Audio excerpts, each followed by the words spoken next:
नमस्कार दोस्तों, कैसे हैं आप लोग। उम्मीद करता हूँ अच्छे और बहुत खुश होंगे। दोस्तों आज की वीडियो में हम बात करने के लिए आए हैं व्हाइट सीमेंट और पुट्टी के बारे में। इन दोनों में क्या अंतर है, इनको लगाने के क्या बेनिफिट्स है, ये सब कुछ हम इस वीडियो में डिस्कस करेंगे। सबसे पहला पॉइंट कि पुट्टी और व्हाइट सीमेंट में डिफरेंस क्या है। इन दोनों में बहुत बड़ा डिफरेंस है दोस्तों। पुट्टी नॉर्मली जो हमारी दीवारों को अच्छा करने के लिए, शाइन करने के लिए लगाई जाती है, और व्हाइट सीमेंट जो है एक सीमेंट बेस है, मतलब सीमेंट है जिससे कि आप चुनाई करते हो। व्हाइट सीमेंट इसलिए यूज़ किया जाता है कि टाइल्स है, टाइल्स के बीच में आपको जॉइंट्स भरने होते हैं, तो इसलिए भी बहुत लोग व्हाइट सीमेंट यूज़ करते हैं, जिससे दिखने में गंदा ना लगे। और ब्लैक सीमेंट अगर भरेंगे तो वो काला काला दिखाई देगा, दिखने में गंदा लगेगा। व्हाइट सीमेंट और जॉइंट जब ब्लैक होगा तो बहुत गंदा लगता है देखने में, तो इस कारण से व्हाइट सीमेंट भर देते हैं लोग, जिससे कि दिखने में काफ़ी अच्छा लगे। तो व्हाइट सीमेंट का यूज़ अलग है और पुट्टी का यूज़ अलग है। अब बात कर लेते हैं कि पुट्टी और व्हाइट सीमेंट को यहाँ पे कंपेयर करने की ज़रूरत क्यों पड़ी। इसलिए ज़रूरत पड़ी कि आज के टाइम पे बहुत ज़्यादा लोग दीवारों पे भी व्हाइट सीमेंट लगाना पसंद कर रहे हैं और लगा रहे हैं। तो यहाँ पे व्हाइट सीमेंट क्यों लगा रहे हैं और इसमें पुट्टी का क्या यूज़ है। अगर पुट्टी को ही ना छोड़ के हम व्हाइट सीमेंट लगा रहे तो काम चल जाएगा क्या, बहुत लोग ये भी सोचते हैं। तो और यही बात को अब डिस्कस करने के लिए आए हैं। तो आज की वीडियो में सबसे पहले बात करते हैं व्हाइट सीमेंट के बारे में। व्हाइट सीमेंट दोस्तों नॉर्मली एक सीमेंट है और इसमें होता क्या, ये दिखने में व्हाइट है, यही इसकी खूबी है जिस कारण से लोग दीवारों पे इसको लगा लेते हैं।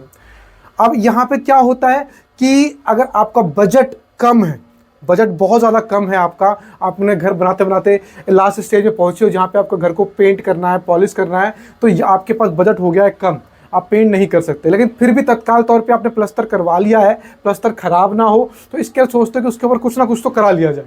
तो यहाँ पे बहुत लोग वाइट सीमेंट करवाते हैं। व्हाइट सीमेंट में फेविकोल मिला करके, मतलब 1 किलो व्हाइट सीमेंट में 750 ml जो यहाँ पे पानी मिलाया जाता है। उसके बाद उसको घोल करके दीवारों पे अच्छे से 2 कोट दिया जाता है। अच्छे रिजल्ट के लिए आपको कम से कम 2 कोट देने ही पड़ेंगे, तो अच्छे से 2 कोट दिया जाता है, तब जा करके आपके व्हाइट सीमेंट का जो है अच्छा कलर दिखाई पड़ता, सफ़ेद कलर दिखाई पड़ता है, जो आपकी प्लस्तर वाला दीवार भी नहीं रही और साथ में आपका व्हाइट कलर की दीवार भी हो गई। ऐसे में बहुत लोग नील उसमें डाल देते हैं, नीला कर देते हैं, और उसके बाद यूज़ करते हैं तो हल्की सी नीला भी हो जाता है। थोड़ा कलर यूज़ कर लेते हो, कलर कोई अलग अनदर कलर भी दे सकते हैं। अब यहाँ पे बात हो जाती है कि फिर जब वाइट हो ही जाता है तो पुट्टी की क्या जरूरत पड़ गई।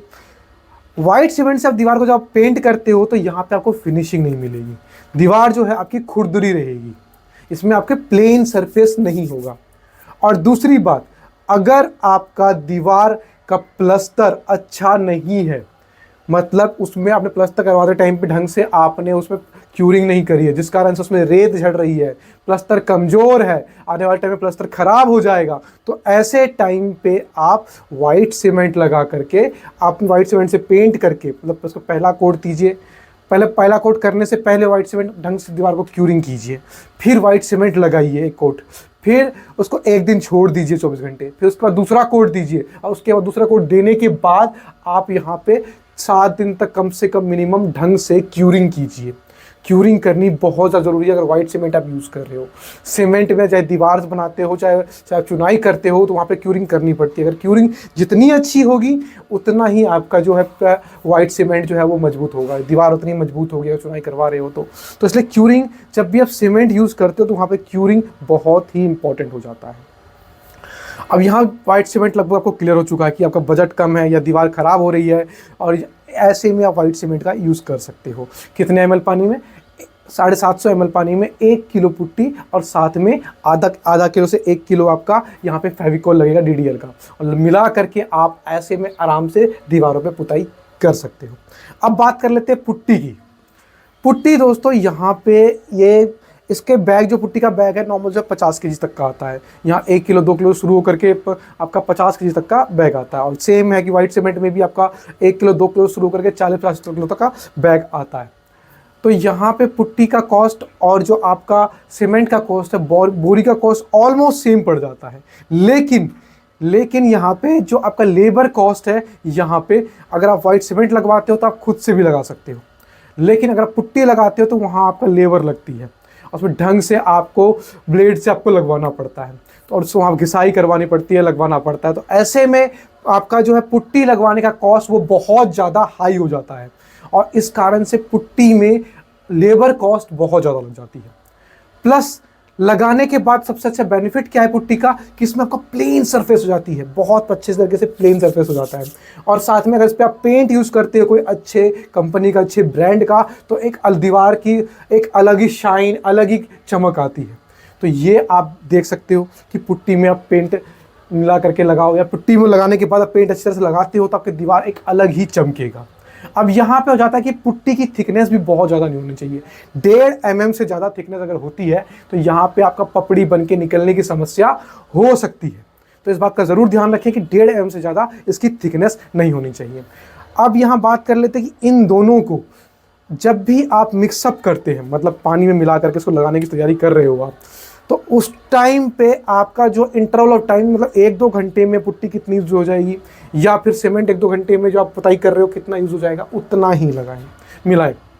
इसका बेनिफिट क्या होगा, जो पुट्टी का और या फिर आपका सीमेंट का है वो स्ट्रेंथ प्रॉपर रहेगा। कुछ टाइम के बाद जो है पानी में मिलने के बाद ये अपनी स्ट्रेंथ जो है खोने लग जाता है। अगर आपने इसको मिला करके रखा हुआ है, यूज़ नहीं कर रहे हो, तो ये जम जाएगा या थोड़ा स्ट्रेंथ ख़राब हो जाती है इसकी। और फिर बाद में वो पुट्टी आप 3-4-5 घंटे बाद अगर लगाते हो तो ऐसे में क्या होगा कि वो पुट्टी बाद में आपका पपड़ी बन के निकलने लग जाएगी। ये भी समस्या होती है, बहुत लोग नज़रअंदाज करते हैं, वही बनी बनाई पुट्टी कब की बड़ी हुई है उसी को लगा दिया। तो इस बात का ध्यान रख करके आप वाइट सीमेंट में भी सेम ऐसा ही है, कर सकते हैं। अब यहाँ पे है कि जब भी आप पुट्टी मिक्सअप कर रहे हैं, चाहे पुट्टी मिक्सअप कर रहे हैं, चाहे वाइट सीमेंट पानी में मिक्सअप कर रहे हैं, तो बहुत अच्छे तरीके से मिक्सिंग होनी चाहिए। अगर आपके पास मिक्सिंग मशीन है तो उससे आप मिक्स कीजिए, बहुत ज़रूरी है। मिक्सिंग मशीन जो अगर है उससे आप मिक्सअप करेंगे और अच्छी तरह से मिक्स करेंगे तो जाकर उसके ऊपर लगाइए। अगर उसमें वो एयर रह जाता है, उसमें हवा रह जाती है आपका, तो ऐसे में क्या होता है, बाद में प्रॉब्लम होती है, गांठें रह जाती है, फिर ढंग से लगता नहीं है, फिर फिनिशिंग अच्छी नहीं आती है, फिर बहुत सारी प्रॉब्लम्स होती हैं। तो ये डिफरेंस है मेन पुट्टी में और यहाँ पे आपके वाइट सीमेंट में। तो ऐसे ही आप बेस्ट रिजल्ट पा सकते हो। तो ऐसे में पुट्टी में भी आपको अगर बेस्ट रिजल्ट पाना है तो कम से कम आपको 2 कोट पुट्टी में भी करना पड़ेगा। सेम वैसे ही है जैसे वाइट सीमेंट में है, 1 कोट आपको हॉरिजॉन्टल करना है, 1 कोट आपको वर्टिकल करना है। ऐसे में एक अच्छा बेस बनके तैयार हो जाएगा।